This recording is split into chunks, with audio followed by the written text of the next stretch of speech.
Bom, então, para a gente dar início a esse painel, que nós sonhamos e desenhamos com muito, muito cuidado, que é um tema muito relevante, é o tema que está trazendo aí bastante ansiedade, e é um tema que nós entendíamos que era muito importante discutir, que é a inteligência artificial a serviço da inteligência humana, e fizemos muita questão desse título, marcar no título como que nós entendemos a inteligência artificial. Nós temos dois convidados muito especiais. Meu nome é André Ozawa, eu sou um homem oriental, de cabelo preto, rareando aqui no cucuruto, uso óculos, estou vestindo um terno preto aqui no Rio de Janeiro, mas o ar tá bom, né? Então a gente consegue. Uma calça que eu sempre falo que é caque, me corrijam, mas vai ser essa cor, né? E uma camisa que eu acho que ela é meio branquinha. Eu sou coordenador aqui na Casa Firjan dos conteúdos de inovações, principalmente para nós educadores. Para fazer a nossa mesa, nós temos dois convidados muito especiais, tá? Eu vou chamá-los aqui. Eu queria cometer uma inconfidência que não está no roteiro, dizer que isso também é muito fruto de uma ideia que gostamos muito, que é essa ideia de comunidades de aprendizagens, né? Então, começou lá no momento do ano um sujeito chamado Guilherme Sintra, provocar dentro de um grupo do WhatsApp e convidar a gente para falar de inteligência artificiais e outras coisas. É um grupo hoje que deve estar aí com umas 500 pessoas. E trocando, e muito contentes. E esse encontro é um encontro, é a primeira vez presencial de duas pessoas, o Guilherme Sintra, que está aqui, né? E eu vou já pedir para que você venha ao palco, Guilherme. O Guilherme, ele é o especialista em inovação em tecnologia educacional, é pesquisador em inteligência artificial. E eu acho que assim, que tem uma coisa que nós vimos aqui, é um cara que lá atrás começou a pensar os JETs que estão aqui no Rio de Janeiro. Então, para quem é do Rio, e o JET é uma proposta bacana, o colaboratório é uma proposta bacana, o Guilherme é um dos principais responsáveis para que seja um projeto muito sério, né? E nesse nosso grupo nós também temos uma outra especialista que veio lá de Pernambuco, a Tanci Simões.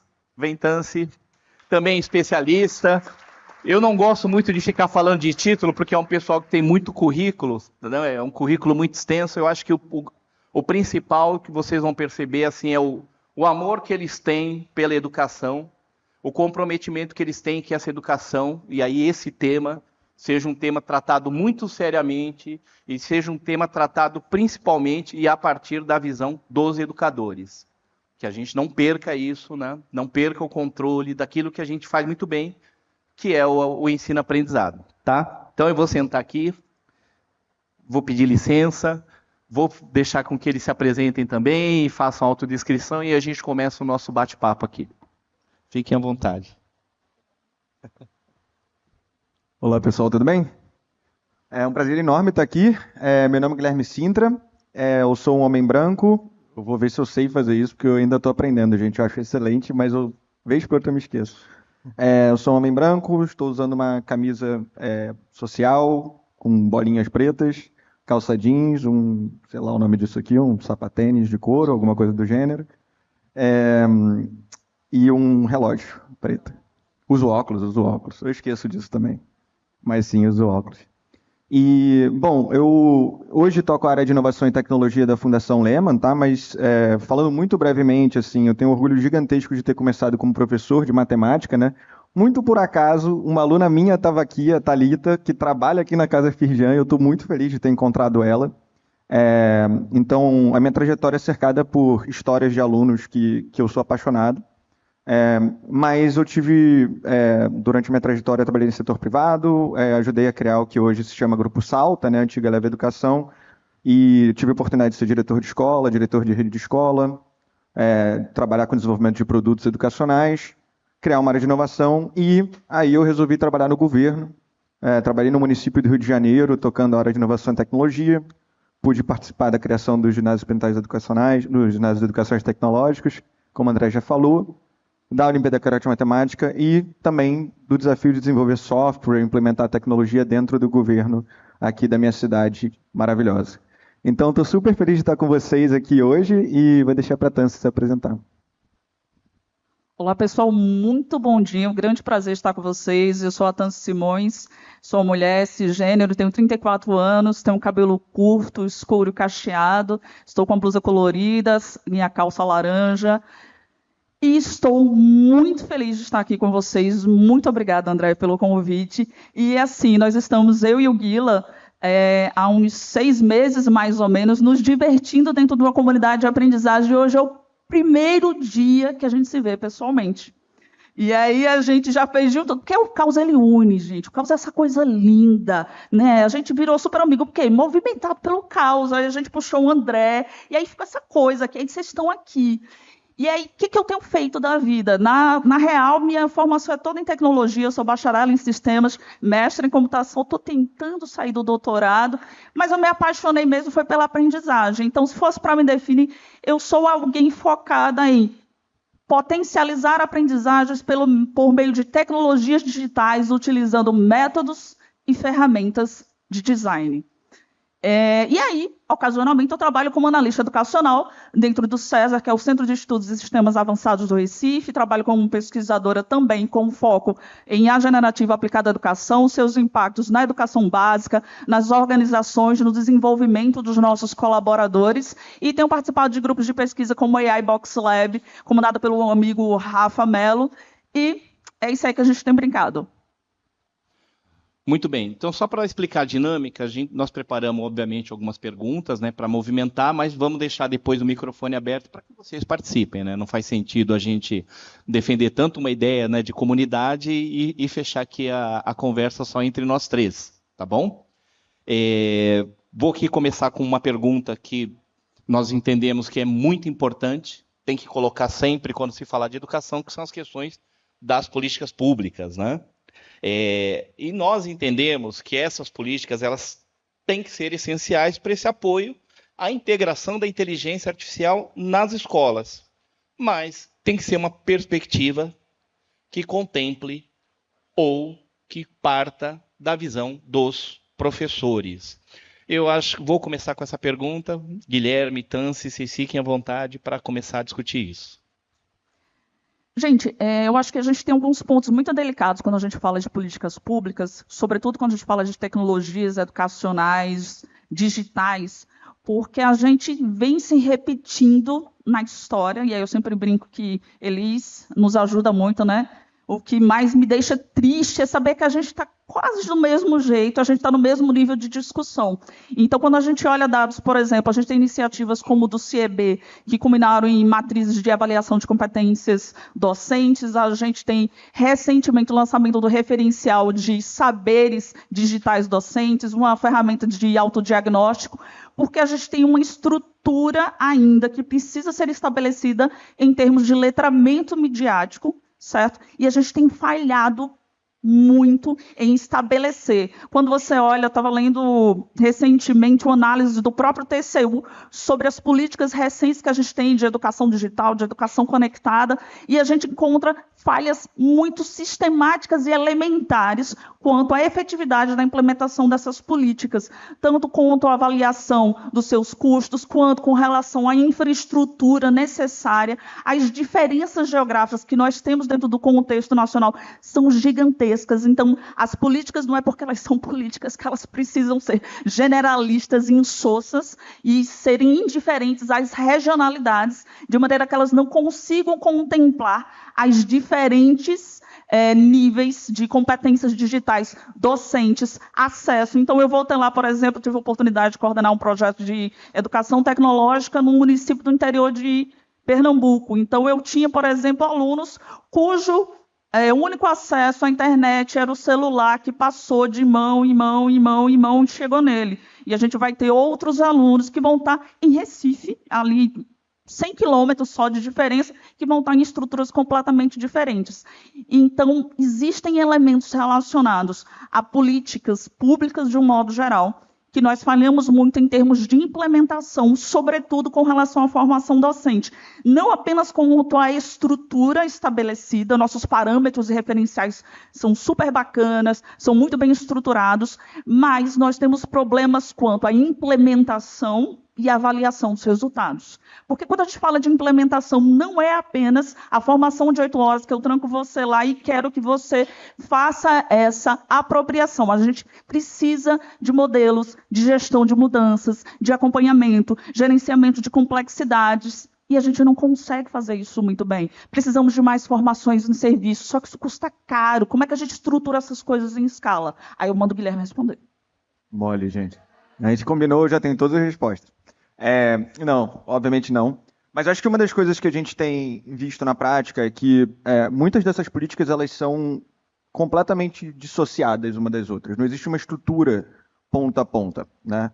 E aí a gente tende a olhar e falar assim, tem um problema aqui que é... E aí eu odeio essa coisa da resistência do professor. O problema é que o professor é resistente. Gente, tem professor resistente? Claro que tem. Qualquer uma das profissões do mundo vai ter gente resistente. Isso, inclusive, para quem trabalha com inovação, é um framework muito claro que a gente trabalha, né? Existe lá os 2,5%, aquelas coisas que a gente sempre fala, né? 2,5% que são os inovadores, e vai indo, e é difícil você cruzar, né, o abismo entre quem começa a usar tecnologia e avança. Isso também é verdade para os professores. Ponto. Dito isso, quais são todos os outros elementos de fricção que dificultam você implementar tecnologia de fato dentro do ambiente educacional? Tá? E aí, nesse ponto, eu acho que a gente pode pensar muito num outro, né, uma forma de ver, que é a pirâmide de Maslow, não sei se todo mundo conhece, das necessidades, né? Então, você tem necessidades básicas até as necessidades lá mais em cima. E eu acho que muitas das nossas políticas, elas se prendem em duas coisas. Ou na base, preciso conectar escolas, muito, muito, muito importante, está evoluindo, as políticas públicas de conectividade têm evoluído bem, ou lá em cima, vou ter softwares incríveis de inteligência artificial que vão mudar a vida das pessoas. Eu digo que a gente tem que pensar com gestão de portfólio. Todas essas coisas são necessárias e importantes, com diferentes níveis de intensidade e esforço. Tá? A gente tem que entender o ecossistema, contextualizar e, obviamente, de acordo com as realidades locais, conseguir fazer isso acontecer. A gente tem que trabalhar conectividade, a gente tem que trabalhar equipamentos com diretrizes claras. É muito comum você conectar a escola e falar, tá bom, mas onde é que você consegue usar a internet? Eu vejo isso toda hora. A escola está conectada, mas você não consegue usar em nenhum espaço. E aí? O que você faz com isso? A escola está conectada, mas eu não tenho computador para usar. Eu tenho, sei lá, 15 computadores na escola. Você fala, tá bom, qual é o currículo que você está trabalhando? Em qual momento você usa isso? Não sei. Então não tem um objetivo pedagógico que foi definido para trazer para falar qual é a conectividade, em qual espaço e com qual equipamento.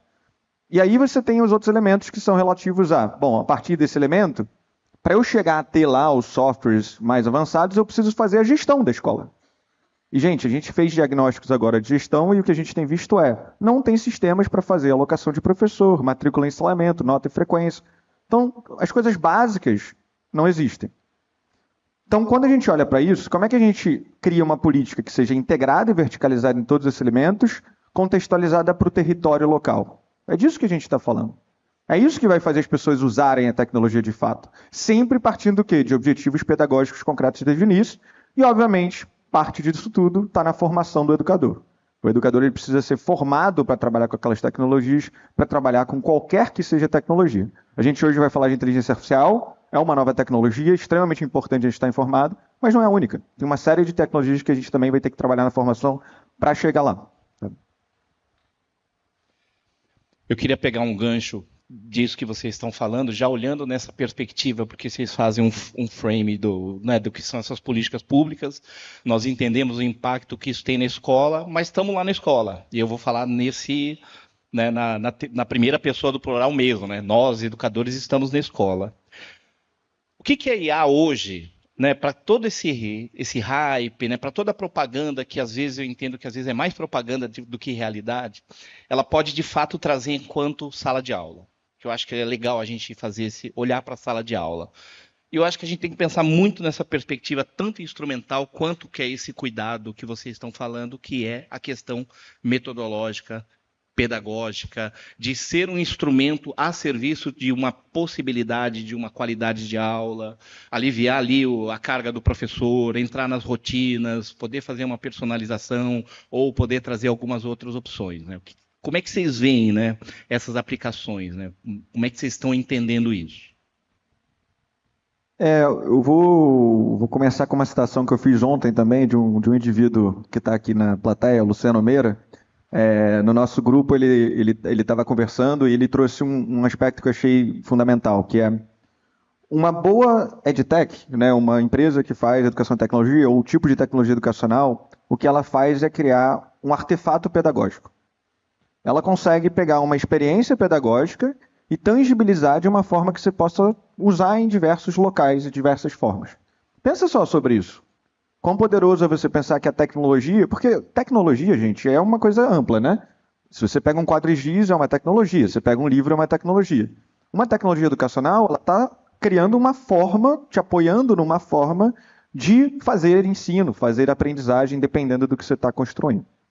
Então, eu vou dar alguns exemplos interessantes que eu acho que são exemplos, inclusive, com contextos muito diferentes, porque uma boa tecnologia também leva em consideração o contexto onde ela está. Tem uma empresa que vem de Serra Leoa, surpreendentemente, o que é maravilhoso, porque é um contexto completamente distinto da onde a gente está normalmente acostumado. Se chama Rory.ai. O que ela faz? Ela pegou princípios pedagógicos sobre como você ensina matemática, e aí um dos princípios muito fundamentais é que a abstração é uma das coisas mais complexas de você ensinar, né? Então, como é que eu tangibilizo e torno concreto o aprendizado de matemática? E aí ela trouxe isso para o WhatsApp.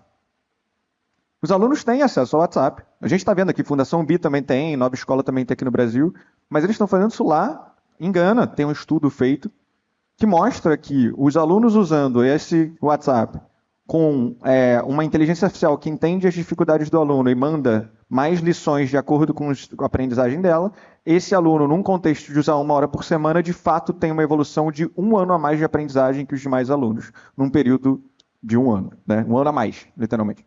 Então, assim, é bastante impressionante, com uma tecnologia bastante simples na origem, mas que é fundamental. A outra coisa, indo para um lugar um pouco mais de uma sala de aula, talvez com mais conectividade e tal, é uma que sai direto de dentro de Stanford, chamada PeerTeach, e o que eles fizeram ensino entre pares é uma tecnologia super poderosa, né? Mas é difícil gerenciar isso. Então, o que eles fizeram? Eles fazem uma avaliaçãozinha do aluno, eles entendem como os alunos estão em alguns distratores, falam, o aluno está com tal dificuldade, e eles ajudam o professor a parear os alunos, falando, esse aluno está com tal dificuldade, esse aluno está com tal dificuldade. Ajudam o professor a ser bom em ensinar o aluno a fazer esse processo, e aí eles avaliam novamente. E eles vão pareando os alunos e ajudam o professor a mediar o processo. A inteligência artificial está principalmente no aspecto do pareamento e de trazer o professor para conseguir ler o que os alunos estão fazendo.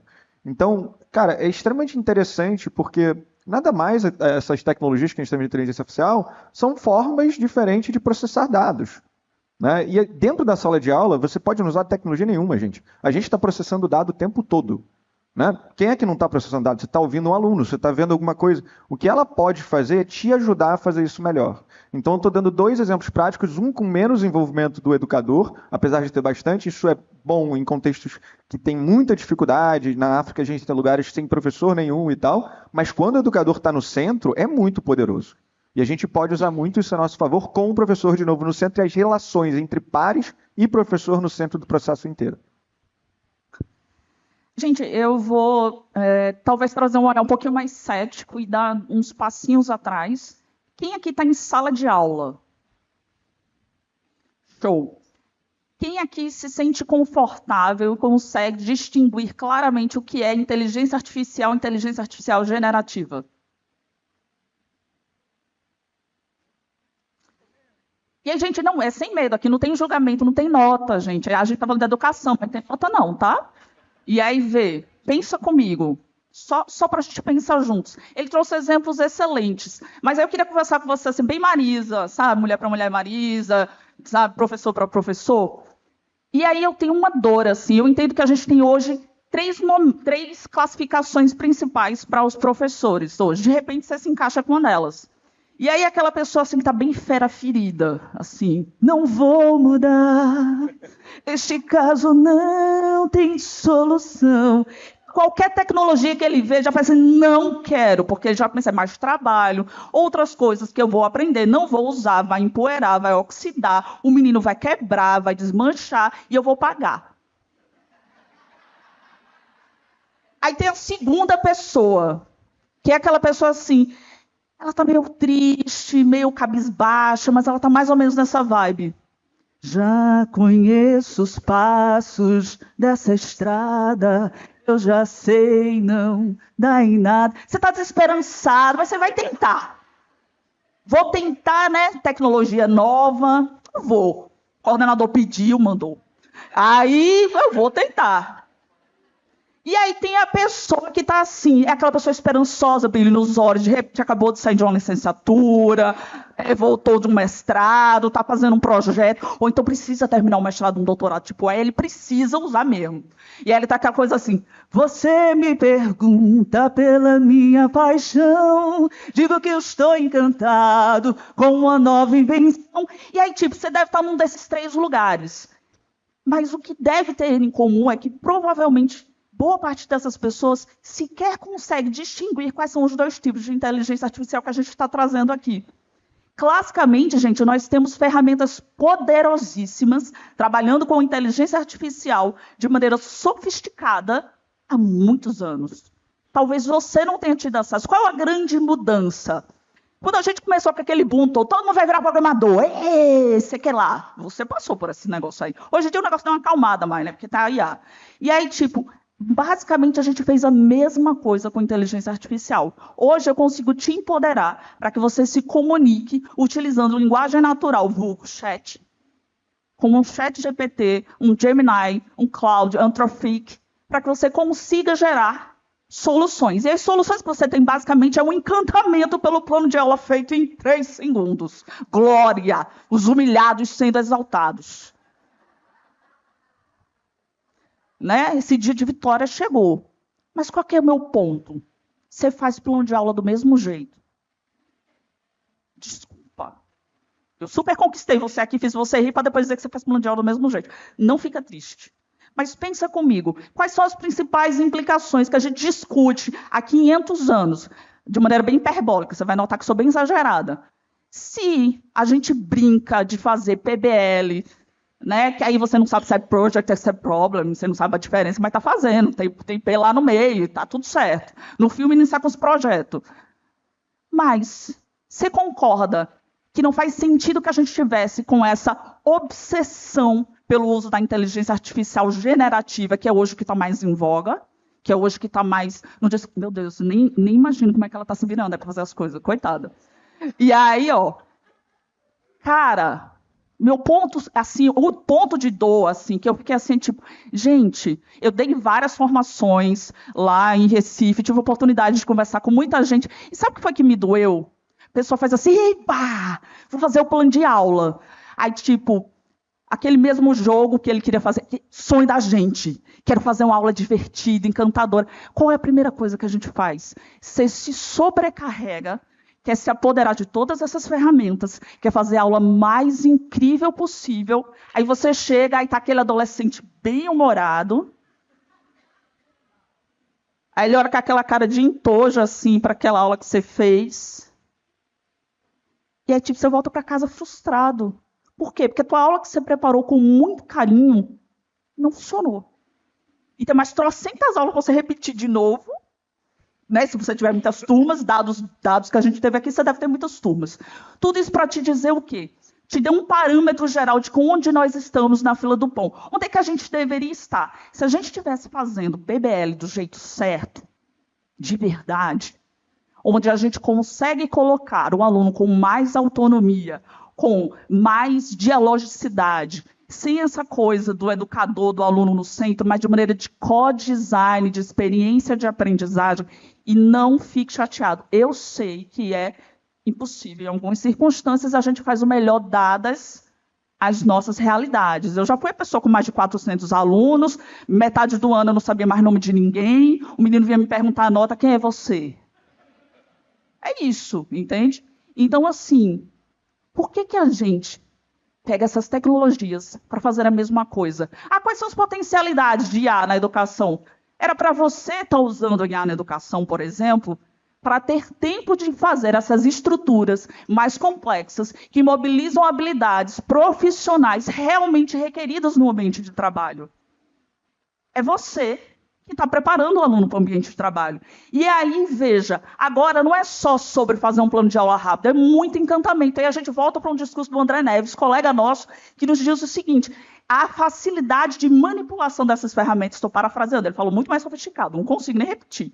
E aí, tipo, a facilidade de manipulação dessas ferramentas abstrai a complexidade delas e te dá uma falsa sensação de empoderamento. Então, aquele plano de aula feito em 30 segundos te dá uma sensação de que você conseguiu ter produtividade, mas você reproduz modelos que já eram naturalmente obsoletos. Então, por que ao invés de se apropriar de novo das ferramentas para você e tentar acompanhar todas as 50, 60 ferramentas de IA generativa geradas por hora, você não tenta trazer essas realidades? É aí onde eu acho que é a grande pivotada de mudança. Trazer essas ferramentas para a tua realidade prática, colocar os teus alunos construindo com você, colocar as metodologias ativas de fato, porque agora dá tempo. Aí você usa essas estruturas para te apoiar em análises, você usa essas estruturas para planejar as suas aulas. Você, ao invés de fazer os jogos educacionais, ou os estudos de caso, ou os problemas mais complexos, você agora pode construí-los com os seus alunos, mobilizando habilidades que você não conseguia nem desenvolver, tampouco avaliar, porque desenvolver é uma outra coisa. Dizer se desenvolver, aí só Jesus sabe. Então, gente, para mim, quais são os maiores impactos? É mudar essa coisa, sabe? Da gente conseguir, de fato, agora que você tem o poder em mãos, de você conseguir fazer estruturas mais robustas, que conectem o teu aluno com as realidades que ele vai enfrentar no mercado de trabalho. Em vez de você, de novo, se sobrecarregar. Você não precisa voltar para casa agora e construir teu planejamento. E eu vou te dar um exemplo só para fechar. Eu me permiti ter uma fala mais longa para conseguir te explicar, porque eu fiz várias formações. O que é que acontecia?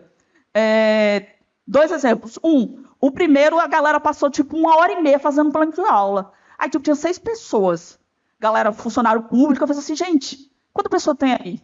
6. 6 vezes 1h30, deu quanto tempo? Gente, um dia de trabalho. Vamos exonerar esse povo, um dia de trabalho, vocês não me deram não plano de aula? Não pode.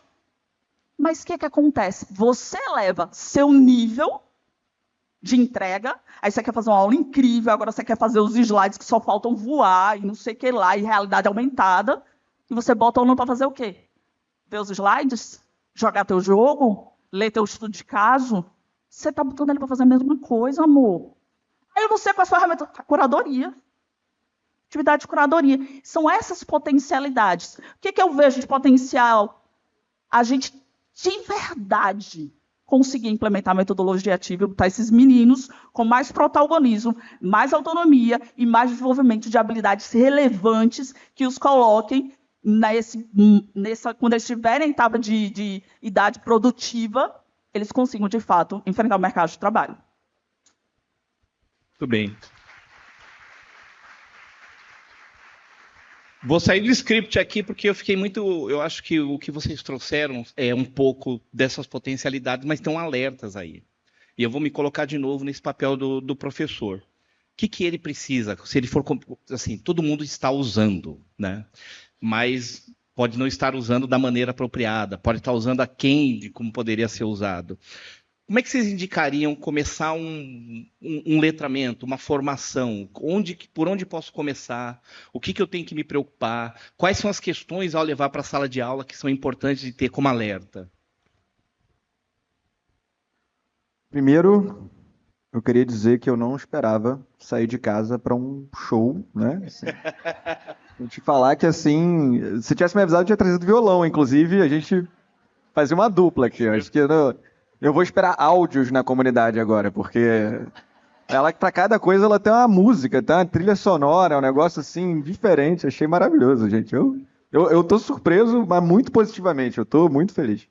Mas eu acho que, assim, a primeira coisa, assim, para realmente entender essas ferramentas, né, tem um especialista chamado Ethan Mollick, que é o pessoal que todo mundo fica lendo coisa dele. Ele fala um negócio, eu não concordo só porque eu acho que todo mundo precisa dormir, mas ele fala que se você tiver 3 noites sem dormir, você entende o que o ChatGPT pode fazer por você. Durmam, dividam melhor o tempo, mas explora, gente.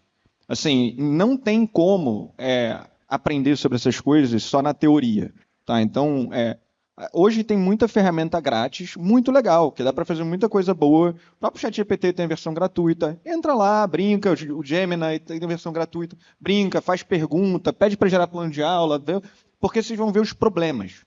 Vocês vão ver as coisas boas e vocês vão ver os problemas. Tem muita coisa boa, mas tem muito problema. Vocês vão falar, isso aqui faz melhor do que eu? Eu vou falar, eu aprendi ao longo do tempo que, para mim, a melhor forma de usar essas coisas é como alguém que pode me ajudar a pensar. Assim, eu estou pensando, eu estou no processo, mas eu consigo lá escrever alguma coisa e falar, eu tenho esse problema para resolver, você me ajuda?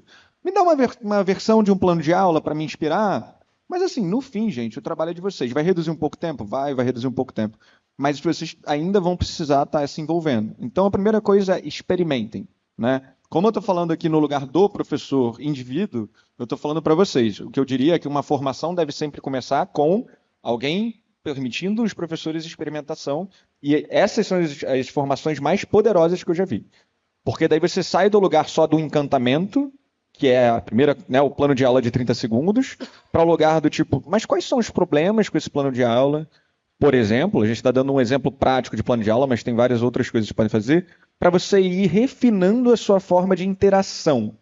Porque é muito mais sobre a interação que você tem com essas ferramentas do que sobre o resultado final que sai ali. Tá? Então, acho que a primeira coisa que eu tenho para dizer é essa. Saibam que as ferramentas são úteis, mas vocês precisam explorar para entender a utilidade delas para vocês, no fluxo de trabalho para vocês, na jornada que vocês têm. Tá? A outra coisa que eu vou falar é um pouco sobre entender quais são os problemas pela própria construção da ferramenta. Essas ferramentas, acho que a primeira coisa que a gente tem que saber é o fato delas se chamarem generativas é porque elas geram coisas, geram artefatos. Elas não geram verdade. Tá? Então, acho que é muito importante dissociar isso, porque elas são muito boas, inclusive tem estudos após estudos mostrando que elas são boas, inclusive, em convencer a gente sobre as coisas, porque elas são muito robustas na forma de falar, não tão quanto a Tansy, não cantam ainda. Cantam sim, na verdade, se quiser ela canta. Mas elas são muito boas em te permitir refletir sobre, refinar uma ideia de uma forma muito eloquente. Só que às vezes elas são falsas, é o que se chama de alucinação. Isso deriva do fato de que ela está tentando te dar uma resposta baseada num corpo gigantesco de texto na internet, e a partir disso ela vai te responder o que você quer saber. Mas ela não tem nenhum compromisso com a verdade. Entender isso é fundamental, não só para você como educador, falar tipo, então não posso confiar cegamente, como para você como educador em relação aos alunos. Quando vocês fizerem as experiências que eu espero que vocês façam, que a Tansy provoca vocês a fazer, ver que eles estão te trazendo coisas que podem estar mal informadas. Isso faz parte da educação midiática que eles vão ter. E vocês, todos nós educadores, somos também educadores midiáticos. A gente trabalha com mídia. Pode não ser sua especialidade, mas a gente está ajudando esse aluno a lidar com a realidade do mundo. Tá? Então, acho que é fundamental. E a terceira coisa é começar a entender, beleza, se essa base ela funciona dessa forma, quais são vieses que existem na própria construção da base por definição? E aí são vieses raciais, são vieses culturais, e eu vou usar o exemplo mais óbvio possível, porque ele facilita entender de onde esses vieses podem vir. A internet, e de novo, esses textos todos são formatados de acordo com, basicamente, ler a internet e reproduzir, né? A internet, 56% dos textos que ela lê são em inglês. Somente 5% das pessoas do mundo têm inglês como língua nativa. Ou a gente tem muito mais conteúdo vindo de países de língua inglesa, ou a gente tem muito mais pessoas escrevendo textos em inglês que não são sua língua nativa. Obviamente tem um viés aqui. Se esse viés for óbvio para vocês, comece a pensar como isso é realidade para tudo que tange a forma como seres humanos se expressam. Então é lógico que essas bases vão ser viesadas. Isso é um feature da ferramenta. Entender isso é fundamental para a gente poder usar isso da forma correta. A gente sabe que a mídia, de forma geral, é viesada. Isso é um fato. Não tem problema. Isso é uma realidade. Você vai ler um jornal, a gente tem que ser crítico sobre o que você está lendo. É a mesma coisa com essas ferramentas. Entendendo tudo isso, vocês podem usar essas ferramentas depois de ter testado, botar seus alunos para testar, fazer projeto, de forma mais crítica e ajudar os alunos a serem críticos sobre todo esse processo. Então, acho que são alguns detalhes, algumas formas que a gente pode pensar sobre isso. Eu acho que um ponto interessante, assim, eu acho que vale muito a pena, vocês não, porque vocês são super experientes aí, mas assim, uns professores no ano passado, assim, que inclusive tinham formação em computação, estavam no ano passado discutindo um painel e fez assim, meu Deus, eu vi que o ChatGPT pode fazer meu trabalho. Eu fiz, não pode ser que essa pessoa tenha formação em computação. Não pode. Não pode. Então, se eles que tal, vocês não, vocês devem estar tranquilão. Mas, para quem não tiver, a primeira coisa que eu preciso que você tenha em mente não é sobre a IA substituindo, fazendo o seu trabalho. É sobre a IA a serviço da tua inteligência, empoderando as tuas humanidades, tá? Então, isso te ajuda a fazer melhor o trabalho que você já fazia. E, assim, matemática básica. Eu não fui muito boa de matemática, não, mas, assim, qualquer coisa multiplicado por zero continua dando zero. Então, se você é ruim naquilo, só vai potencializar o quanto você é ruim, tá? Então, segura aí. E aí, outra coisa que você precisa ter em mente. Ok, você entendeu que o teu papel tem lá umas transformações na tua figura enquanto docente. Agora, graças a Deus, você vai poder colocar os meninos para ter mais autonomia. Aí, o que você faz? Porque, né? Agora, a hora da vingança. Aí, gente, o que você faz? Aí o aluno chega feliz, que ele entregou aquela atividade que era de uma semana e um dia, você vira para ele e faz assim, isso aqui não foi você que fez? Explica aqui como é que você fez. Aí você fica com um sorriso no rosto, porque o menino sabe explicar. Vem cá, amor, você explicou para o aluno que mudou o que você espera dele como estudante? Ah, você acha que ele, no alto dos 14, 16 anos, vai ter essa maturidade de saber sozinho? Você sabe chão mesmo, né? Você nunca teve 14, 16, nunca quis dar graças a Deus esse livro de uma prova. Aí tá achando ruim porque teu aluno tá usando o ChatGPT para responder. Tuas perguntas sofisticadas feitas com o ChatGPT, ele usa o ChatGPT para responder. Aí fica tudo assim, ChatGPT. Ninguém fala mais, agora já fica em casa e fica só trocando mensagem.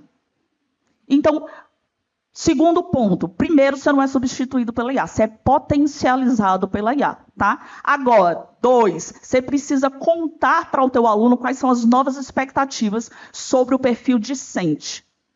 Você vai precisar fazer esses combinados até que a gente consiga estruturar e compreender isso como sociedade. Essas coisas estão assim, navegando assim, estão meio esparsas. A gente ainda não entendeu. A gente tem as políticas, a gente tem aí algumas discussões, mas isso ainda não está claro. Porque isso mexe com as nossas perspectivas do que é criatividade, do que é produção autoral, de quais são as implicações sobre o que é plágio, sobre o que não é plágio.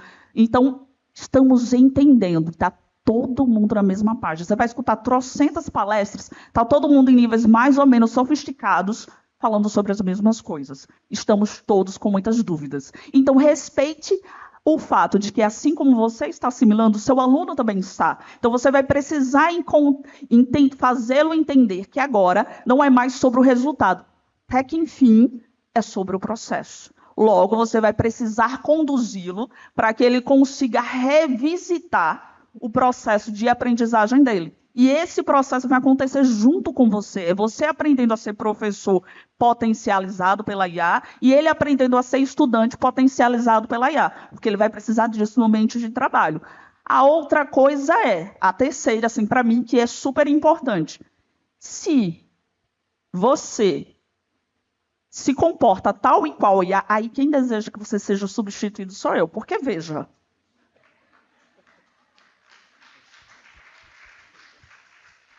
pensa comigo, por que a gente não coloca a IA para fazer as decisões jurídicas?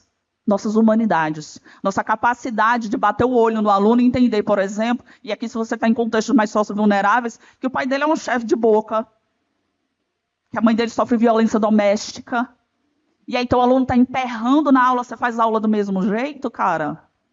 Se antes é porque não tinha tempo, se agora não tem estruturas que potencializam, que te permitem fazer mínimas personalizações que sejam. Ninguém está mandando você mudar teu ano todo, teus slides, não. Faz uma coisinha, aquilo que você já se sente mais confortável, mas te comporta como ser humano que você é, com as potencialidades e humanidades que você tem. Porque se for para você agir tal e qual uma inteligência artificial, qual é a diferença que você está fazendo? Porque às vezes, amor, preto não combina com tudo, não, mas humildade cai bem com a beleza. Calça sandalinha bem. Às vezes, tua aula está precisando ser melhorada. E educação infantil é um negócio assim, educação infantil trabalha a tua humildade. Porque o aluno termina a aula e faz assim, odiei sua aula. Primeiro dia que eu dei aula. Gente, mas eu chorei em posição fetal. Aí depois eu entendi que era só porque ela não tinha conseguido fazer a atividade, era meio dominante assim, e o menino não tinha deixado ela fazer. Mas até eu assimilar, ficou pessoal. E você está levando para o pessoal. Tem toda uma carga social, econômica, desigualdades, trajeto, mobilidade, que só você consegue olhar. A IA não vai fazer isso para você. Isso a IA não faz. A IA te ajuda a fazer as análises. E que análises são essas? Gente, você está lá, de repente, com aquele monte de dados. Você consegue identificar, por exemplo, que fulano, toda vez que ele chega naqueles conteúdos, que mobilizam conteúdos da unidade 1, ele empanca. Você faz isso? Esse menino aprendeu não, cara. Você consegue olhar para essas coisas. O que você faz? Quem aqui conhece taxonomia de Bloom? Falei, é conhecido.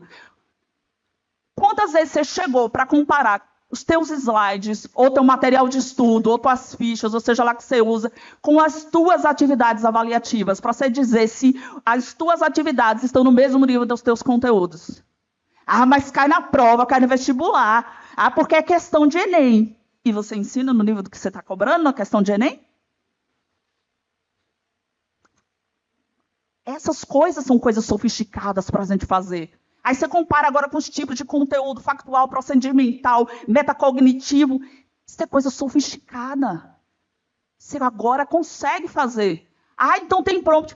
Tu também está aprendendo mais, né? Você senta lá, vai se aprimorando e está aprendendo no processo. Mas agora entenda que você consegue ter uma análise muito mais sofisticada e acompanhar os teus alunos. E dá para fazer isso na mão. E você não consegue fazer de jeito nenhum. Só em plataformas muito mais sofisticadas e precisariam ser adotadas, que aí vai ter aquele problema de implementação, que você ia abrir e não ia conseguir logar. Essas coisas que acontecem, né?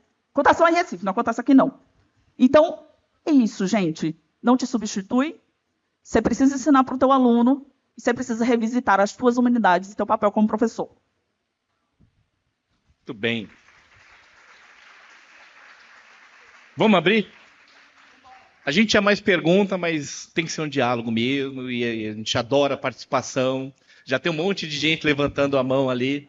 Vamos ver se a gente consegue fazer umas 2, 3 perguntas, né? Fazer uma pergunta mais sucinta para dar tempo para os colegas. Não sei quem levantou a mão primeiro, tá aqui debaixo, todo mundo parece ter levantado a mão ali. Ó.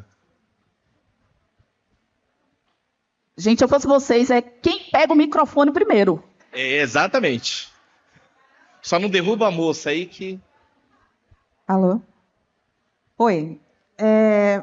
Pensando no trabalho do professor, né?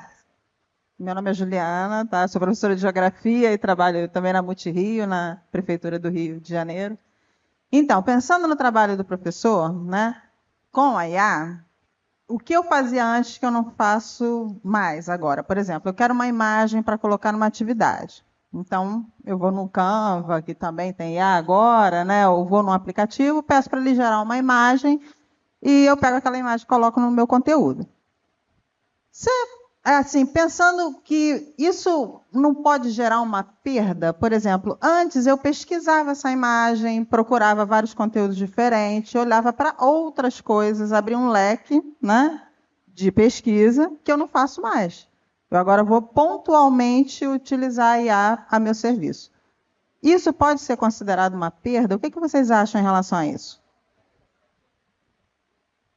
Então, isso passa por revisitarmos nossos processos de criatividade. Você pode ir pelo caminho mais fácil, que aí pode levar ao que a gente, inclusive, tem discussões sobre isso. Eu acho que o Sage trouxe um artigo sobre isso, né, que podem te levar à perda cognitiva. Por isso que eu falo sobre revisitar as suas humanidades, potencializando-as, porque a ideia é, beleza, agora que você tem acesso a IA, você não faz que nem seu aluno, você não vai fazer um trabalho mais preguiçoso. Você faz... Ok, agora eu posso utilizar a IA, então eu consigo mobilizar e reestruturar. Essas pesquisas em fontes diferentes, elas podem acontecer, elas podem ser cruzadas. A diferença é que agora você leva menos tempo, e tudo bem levar menos tempo. Mas como é que eu faço usos mais criativos dos recursos que eu tenho? Eu complementando, assim, tem um conceito que eu tenho falado muito, e vocês tiverem um nome melhor para isso, eu agradeço, que eu chamo de fricção ótima, que existe um ótimo do esforço que você deveria ter para fazer determinadas coisas.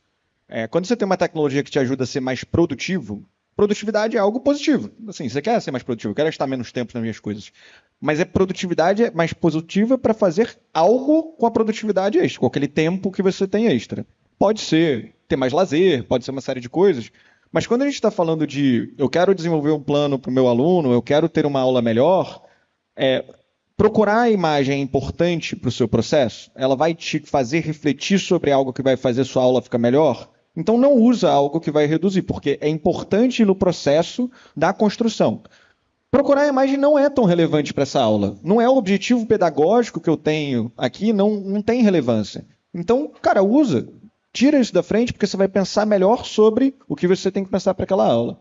Então, essa fricção ela tem que ser aplicada tanto para nós, como educadores, pensarmos, e qualquer profissional, honestamente, quanto para o próprio aluno. O que o aluno tem que pensar? Vai muito no papel, no que você vai querer do aluno, suas expectativas sobre a resposta. Então, encontra os espaços onde você vai poder reduzir o tempo com algumas atividades que não são fundamentais.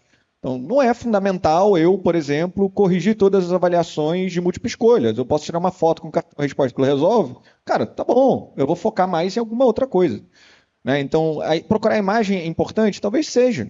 Porque talvez você queira comparar, por exemplo, os vieses nas imagens de inteligência artificial com as imagens que eu acho no Google. Se eu estiver fazendo minha busca, será que é a mesma coisa? Mas se não for sobre isso, tudo bem usar uma imagem de inteligência artificial.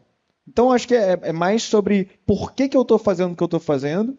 E aí a frase que eu gosto muito sobre isso é: memória é o resíduo do raciocínio. É de um neurocientista cognitivo, um psicólogo cognitivo, chamado Daniel Wellington. Memória é o resíduo do raciocínio. O que você vai lembrar e o que o seu aluno vai lembrar é o que você refletiu sobre. A inteligência artificial tem muito esse potencial de tirar o seu processo de raciocínio. Mas se você quiser saber alguma coisa, você vai precisar pensar. Oi, boa tarde, bom dia ainda. Eu sou a Sara. Queria primeiro agradecer, assim, as suas falas foram muito necessárias. E eu sou professora de Educação Infantil e Ensino Fundamental 1. E aí, hoje a gente está falando sobre IA potencializando as nossas humanidades. E uma preocupação que eu tenho é como desenvolver as humanidades nessas crianças, né, sobretudo as pós-pandemia, que estão expostas às facilidades não só da IA, como de todas as tecnologias, substituindo humanidades que antes eram inquestionáveis. Então, isso passa pelo processo de construção, onde eu tenho alunos que falam: eu vou botar na impressora 3D do meu pai, né? Então, eu não tenho mais uma vontade de construir a maquete, eu boto na impressora 3D, e às vezes através de um comando de uma IA, num aplicativo tal, que já gera a imagem. Então, a minha pergunta é sobre como desenvolver ou como não perder, né, esse desenvolvimento das humanidades nesse período tão aí forte de IA e tecnologias. Obrigada. Eu acho que esse é um assunto super delicado. Eu posso me recusar a responder uma pergunta? Eu acho que esse é um assunto super delicado, porque essas coisas elas vêm em crescentes, tá? Toda vez que a gente fala com tecnologia, isso é uma coisa que eu sempre comento, quando a gente é de TI, você faz um juramento lá: prometo que não vou me deixar ofuscar pelo brilho da tecnologia, sei que lá. E aí perceba que eles estão em realidades em que as suas experiências sociais são excessivamente mobilizadas, viabilizadas por estruturas tecnológicas ou virtuais. E aí eu entendo que existe o papel da escola, existe o papel da gente quando docente, mas isso é muito mais sistêmico.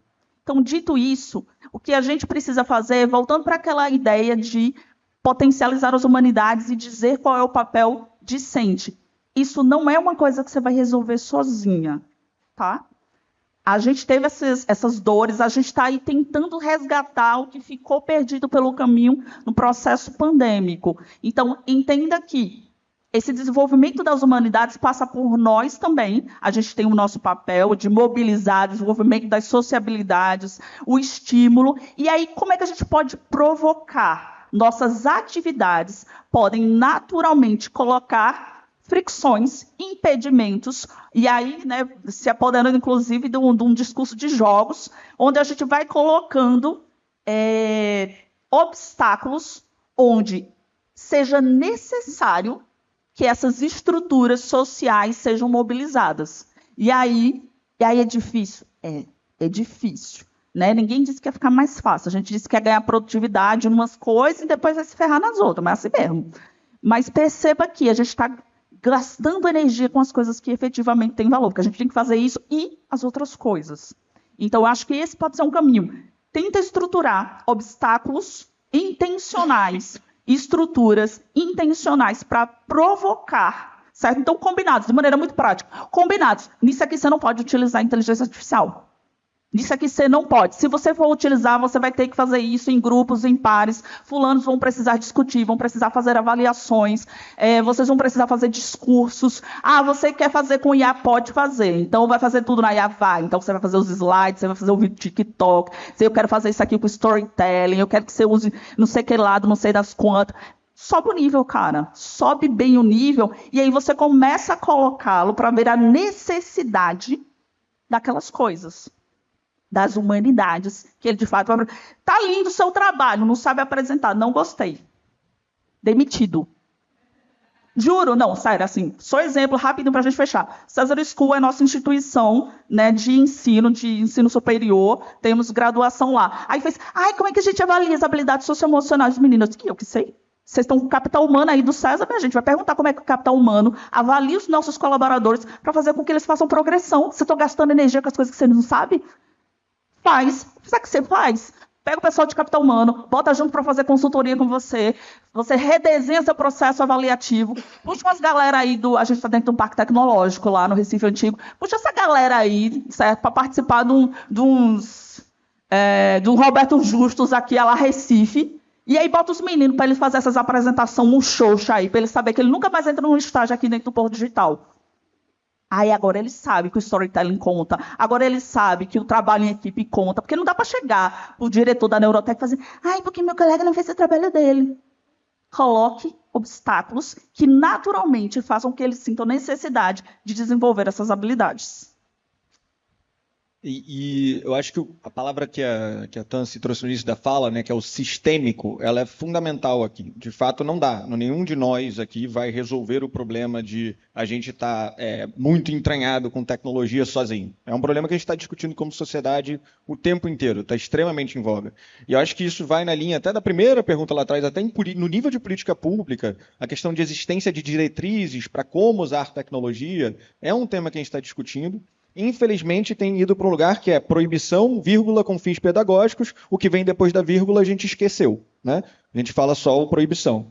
Então, eu acho que a gente tem que encontrar esses lugares, esses espaços.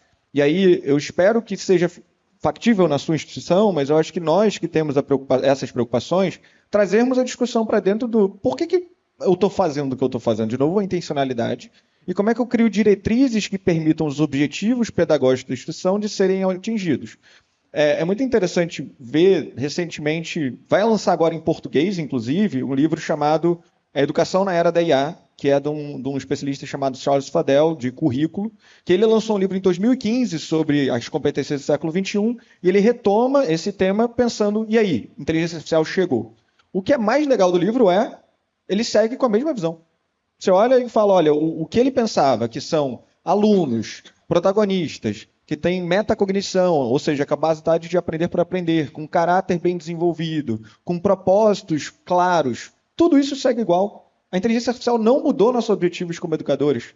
Ela mudou o como, ela mudou o que está, a instituição que está no entorno, o que acontece, as relações, mas isso não mudou. E a educação ela é fundamentalmente relacional. Pacheco fala isso, se você for estudar biologia evolutiva, vai falar isso. Como é que a gente aprende? É com gente. Então, assim, e ao mesmo tempo, gente, a gente está criando companheiros de IA para substituir a epidemia de solidão. Isso é uma loucura, gente. A epidemia de solidão a gente criou. A gente pode descriar, mas tem que ter intencionalidade. Então, cada um de nós precisa, dentro dos lugares onde está, mobilizar esse tipo de pergunta que você fez hoje. Porque se a gente não se perguntar por que eu estou fazendo isso, e como é que eu vou educar se as pessoas não estiverem interagindo, a gente vai para um lugar muito estranho, né? Eu sou muito otimista normalmente, de verdade. Mas eu acho que porque eu só sou otimista porque eu vejo que tem gente fazendo pergunta. Então façam boas perguntas onde vocês estiverem e lembrem por que a gente educa. Porque se a gente não lembrar, gente, é muito fácil a gente ir para um lugar um pouco estranho. Vamos fazer mais uma? E aí a gente fecha. Eu sei que o ideal é a gente ficar aqui a tarde inteira. A gente precisa comer, tem outras palestras, vai ter as oficinas depois do almoço. Convidamos vocês a se inscreverem. Então vão correr 3 oficinas paralelas, né? As oficinas estão correndo lá em cima, salas A, B e C. Mas a gente vai terminar com uma pergunta aqui. Pode fazer. Bom, primeiro, gente, eu quero dar os parabéns, está show. Eu sou velhinha, mas curto tecnologia, viu, crianças? Estou velhinha.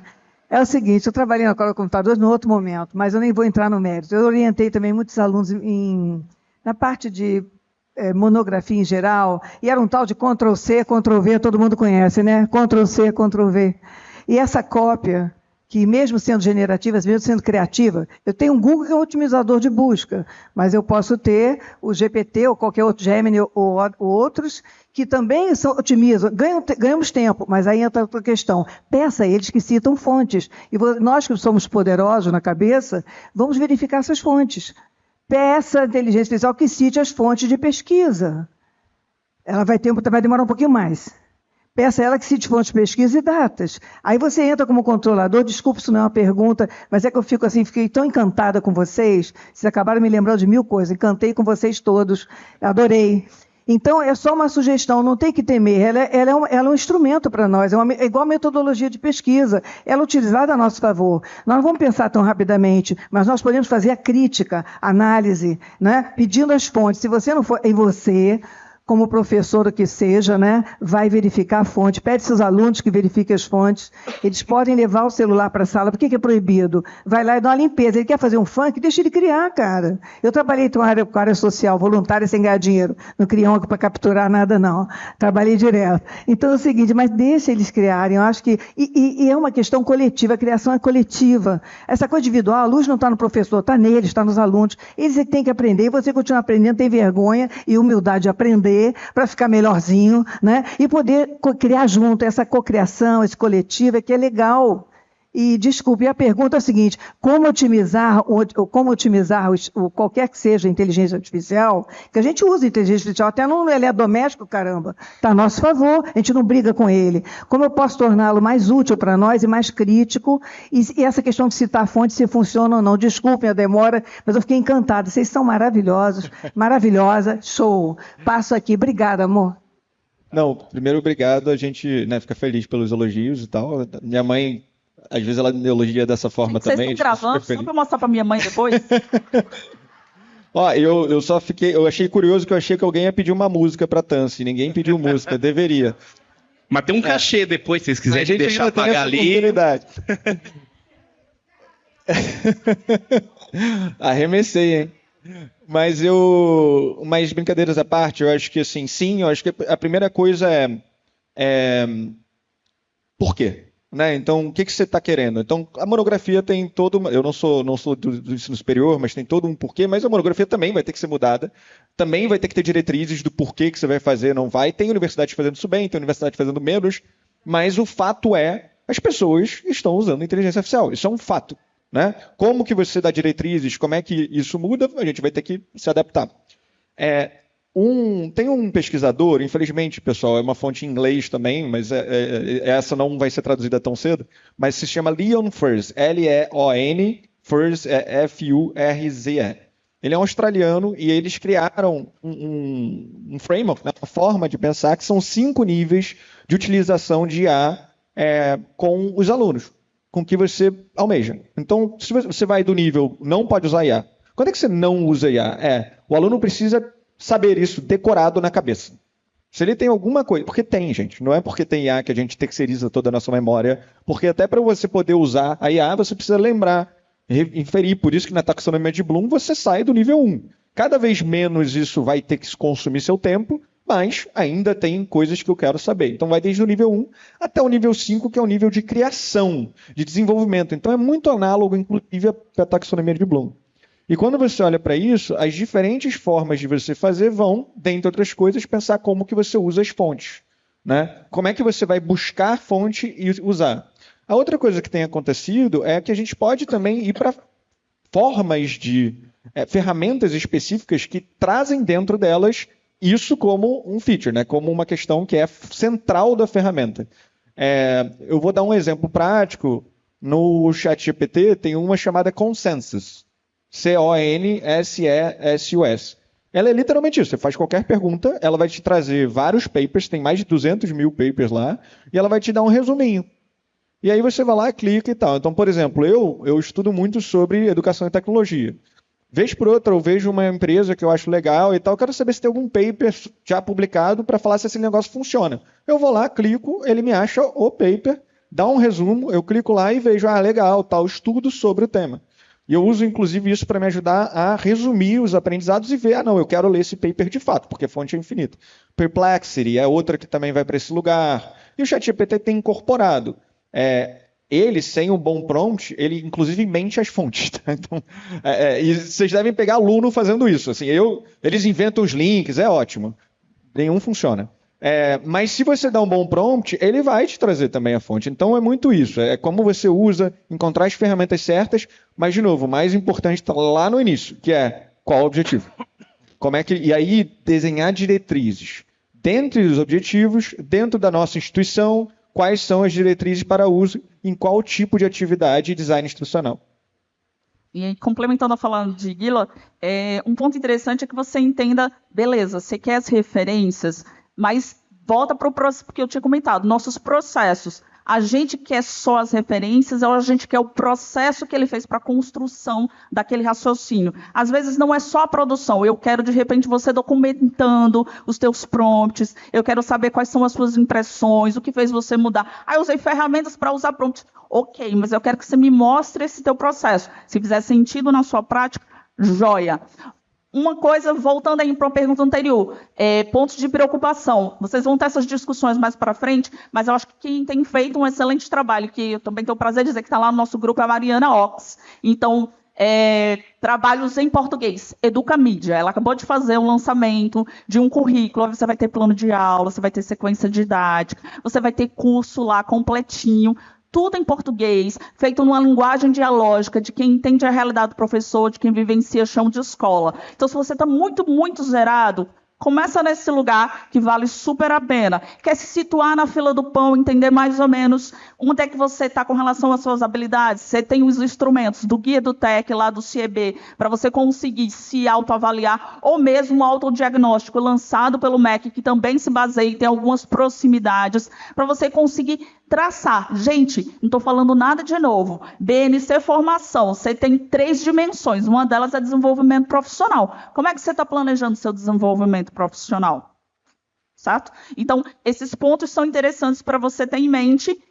E tem aspectos éticos e legais. E aí, de novo, você tem que se debruçar. Procura os cursos. Aí, a Mariana faz isso muito bem, para você refletir sobre os aspectos éticos, para você não colocar seus alunos, para eles colocarem, de repente, os dados dele. Quem usa? Se essa plataforma acaba, morre, e aí, o que acontece? São preocupações sensíveis que você precisa ter. Mas, para isso, volta lá 2 casas, baliza teu letramento midiático para se repensar o uso de IA em sala de aula.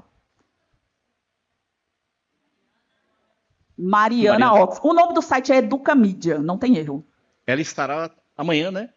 Amanhã a Mariana está por aqui. Pessoal, é aquela parte que a gente não gostaria que terminasse. Eu tenho duas informações, 2 pedidos e um bônus. Voltamos 1h40, começamos, né, a parte da tarde. Segunda informação, o credenciamento para a oficina vai ser feito aqui, ali em cima, que a gente chama de Praça Cinza. Vai ter um balcãozinho, escolha a oficina que vocês querem. Oficina tem limite de pessoas, então tem que fazer o credenciamento, tá bom? Pedidos, levem as bolsas, não deixem as bolsas aqui.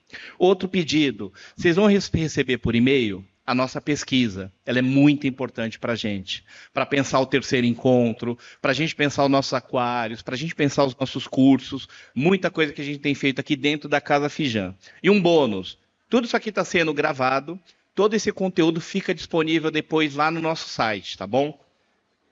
Tancy, Guilherme, pessoal, muito obrigado.